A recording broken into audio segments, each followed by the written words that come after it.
Selamat sama. Perkenalkan, saya Ibu Dwi Yuniati selaku Wakakurikulum di MAN 1 Pasuruan. Ibu menyampaikan selamat untuk kalian semua yang sudah diterima sebagai siswa MAN 1 Pasuruan, dan saya yakin kalian adalah siswa-siswi terbaik di MAN 1 Pasuruan.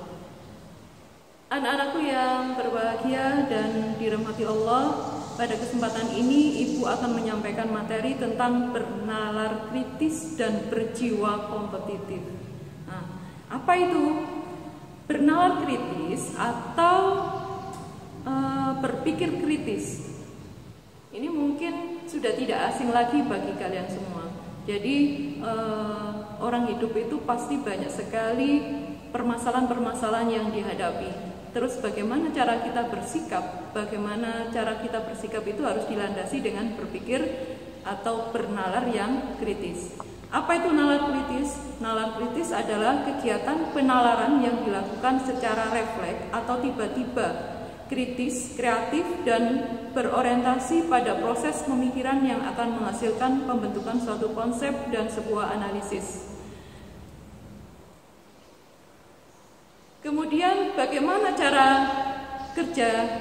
berpikir kita dari permasalahan hidup yang kita hadapi, kemudian kita bernalar kritis. Kita harus istilahnya berpikir positif. Setiap permasalahan yang diberikan oleh Allah pada kita pasti akan disertai dengan solusi. Nah, solusi itu ada istilah solusi terbaik. Hasil dari bernalar kritis itu adalah solusi terbaik bagi kita. Semua pasti ada hikmahnya. Contohnya, kita sekarang mengalami masa-masa sulit di masa pandemi COVID-19 ini atau wabah corona saat ini, sehingga banyak sekali aktivitas-aktivitas yang terhenti ketika wabah ini melanda negara kita, bahkan seluruh dunia. Bahkan diprediksikan kegiatan perekonomian akan menurun drastis. Nah, bagaimana cara kita menyikapi hal ini? Khususnya bagi kalian siswa-siswi MAN 1 Pasuruan yang mungkin beberapa waktu saat yang lalu juga mengalami yang namanya pembelajaran dari rumah atau yang kita sebut dengan daring. Jangan dianggap remeh permasalahan yang sedang kita hadapi ini.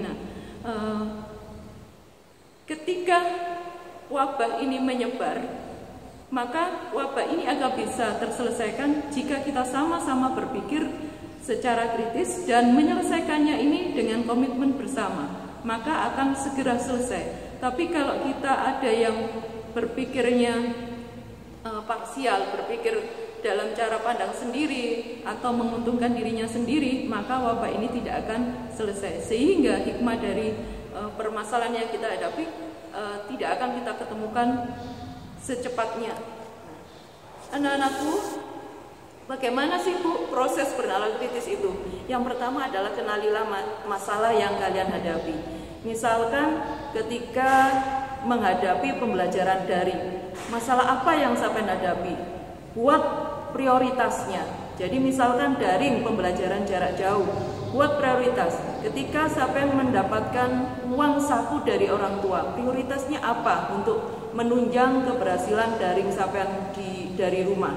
Apakah harus diprioritaskan untuk pembelian kuota data, ataukah diprioritaskan untuk memenuhi jajan kalian? Karena kita ketahui sekarang banyak sekali orang tua juga mengalami krisis ekonomi. Maka perlu kalian yang sudah beranjak dewasa ini untuk berpikir secara kritis. Buat analisis. Setelah dibuat prioritas, buat analisis. Buat keputusan. Mana yang tepat, langkah yang tepat. Apakah daring nanti ini kalian akan berleha-leha di rumah?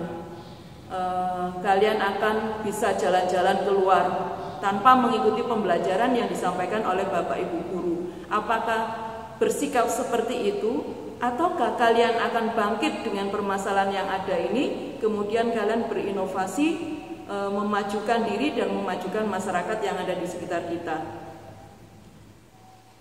Anak-anakku yang Ibu sayangi, apa sih manfaat bernalar kritis? Yang pertama adalah kalian akan mempunyai banyak ide kreatif. Jadi banyak sekali kita membaca kisah-kisah sukses dari para orang-orang sukses khususnya di Indonesia ini, itu karena dia memiliki ide kreatif. Yang sekarang lagi booming adalah misalkan tentang sampah. Orang menyebut sampah adalah bencana, sumber banjir, sumber polusi dan lain sebagainya. Tapi orang yang punya ide kreatif menganggap sampah adalah harta yang bisa diolah dan dimanfaatkan untuk orang lain. Yang kedua, manfaatnya adalah mudah memahami pemikiran orang lain. Mungkin kalian di rumah sekarang bisa 1 kali 24 jam bertemu dengan orang tua, dan di masa-masa usia kalian mungkin kalian akan merasa ada yang namanya crash atau berbenturan pemikiran dengan orang tua. Itu saya rasa banyak sekali yang kalian akan merasakan perbedaan pendapat. Tapi dengan berpikir kritis, kalian berpikir jauh ke depan, plus minusnya kalian pikirkan, apa baik buruknya, dan mencobalah berpikir di posisi orang tuamu. Saya yakin kalian juga akan bisa bisa membuat keputusan yang lebih baik lagi, sehingga ada kenyamanan antara kalian dengan orang tua di rumah. Manfaat yang ketiga adalah lebih mandiri. Jadi istilahnya, jika sampai bisa secara cepat, cerdas dalam berpikir, menganalisa suatu permasalahan, kalian bisa lebih mandiri. Kenapa? Karena setiap permasalahan yang kalian hadapi akan bisa segera menemukan solusi. Dan yang terakhir, manfaatnya adalah akan membuka peluang baru buat kalian semua. Artinya di mana kalian berada, kalian akan menemukan peluang-peluang baru. Kenapa? Karena kalian akan mempunyai teman-teman baru. Jadi ketika kalian sekarang sudah berada di Man 1 Pasuruan, kemudian sampai menemukan banyak sekali teman-teman baru di Man 1 Pasuruan, berarti jaringan kalian juga akan berubah. Ubahlah jaringan itu menjadi hubungan yang positif, sehingga bisa membuka peluang baru buat kalian. Akhir-akhir ini memang saya lihat banyak sekali siswa seusia kalian itu sudah memiliki usaha. Jadi saya lihat kadang-kadangnya mereka sudah bisa bisnis online sehingga menghasilkan banyak uang. Jadi satu teman bisa order ke teman yang lain dan lain sebagainya. Nah, ini tolong dimanfaatkan betul untuk hal-hal yang positif. Lanjut ya, tentang berjiwa kompetitif. Jiwa kompetitif itu sangat dibutuhkan bagi kita semua. Kompetitif itu maknanya bersaing. Bersaing itu bukan dalam hal negatif tapi dalam hal yang positif. Kita bukan bersaing untuk cepat-cepatan kaya, tidak, karena harta bukan sebagai indikator kebahagiaan juga. Kita juga tidak berusaha pinter-pinteran, karena di atas gunung pasti akan ada gunung yang lain. Tapi kita mampu bersaing sehingga kita bisa survive, kita bisa bertahan dalam kehidupan yang semakin dinamis. Bagaimana sih contoh jiwa yang kompetitif itu? Yang pertama adalah semangat, kedua dinamis, sportif, inovatif, dan kreatif. Apakah kalian semua sudah punya sifat-sifat ini? Kalau belum, mari kita sama-sama di Man 1 Pasuruan menumbuhkan jiwa kompetitif ini. Semangat. Apapun permasalahan yang kita hadapi, kita semangat. Jika kalian menemukan permasalahan, kalian memiliki orang tua, kalian memiliki bapak ibu guru, sharing untuk mencari solusi. Itu yang kita sebut semangat. Jangan pantang menyerah. Dinamis, mengikuti perubahan. Kalian harus selalu mengikuti perubahan. Seperti bapak ibu guru yang ada di Man 1 Pasuruan, di sini juga ada banyak yang istilahnya usianya juga banyak juga yang sudah sepuh, sudah tua. Nah, ini juga harus mengikuti perubahan. Maka kalian pun yang ada di rumah yang lebih muda harusnya lebih mudah beradaptasi dengan perubahan yang ada. Tapi tolong difilter semua perubahan itu dengan apa? Dengan agama kita. Jangan sampai semuanya ini dibuat ke barat-baratan sehingga kita melupakan norma-norma keagamaan kita. Dan sportif. Sportif maknanya kita bisa menerima hasil dari setiap usaha kita, entah itu hasilnya menggembirakan atau menyedihkan. Bagi orang yang memiliki jiwa kompetitif itu semuanya baik. Ketika kita kalah berarti kita mempunyai kesempatan untuk memperbaiki diri di mana kelemahan kita. Ketika kita menang, kita bisa menambah potensi diri di mana yang kurang kita. Nah, ini harus ada. Kemudian kreatif dan inovatif. Karena kehidupan ini ya butuh hal-hal yang seperti ini.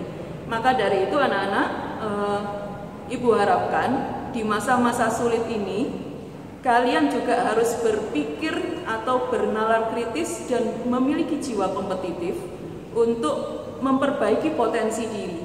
Walaupun kita akan melakukan pembelajaran secara daring, tapi jadikanlah pembelajaran daring ini pembelajaran yang bermakna bagi kalian semua. Ini hanya berupa jarak saja, tapi masalah potensi akan tetap kita hasilkan, akan tetap kita cetak di satu Pasuruan. Itu sekilas materi yang bisa saya sampaikan pada kesempatan kali ini. Kalian masih bisa melihat dan mempelajari kisah-kisah sukses dari banyak sekali orang-orang sukses di Indonesia ini ataupun di dunia ini. Dan untuk tugas, silahkan nanti mengisi Google Form yang sudah diberikan oleh panitia. Itu kalian buat sebuah narasi tentang permasalahan hidup yang pernah kalian hadapi, kemudian solusi-solusi yang sudah pernah kalian ambil itu apa saja, dan dikumpulkan segera.